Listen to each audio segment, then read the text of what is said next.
Hello, Paul here from BMW Automotive. We've got a 2016 430i BMW on this in the workshop today.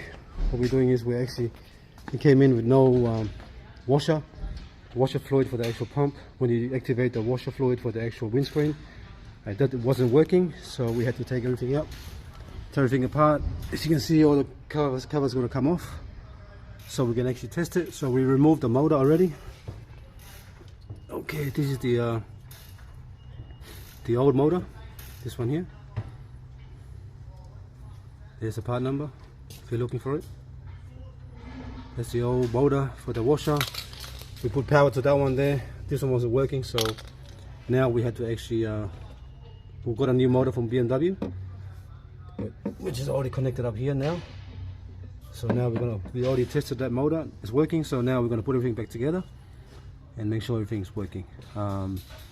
And then we'll do another test and we'll go from there. So if you have one of those, if your windscreen washer is not working, make sure you actually take the actual motor out and test the wiring to make sure it's working. If the motor, make sure you bench test this. If you put power to this one, it's not working, then you know the problem is this one. But if this one's working, then you know the problem is either the fuse or somewhere else in the system.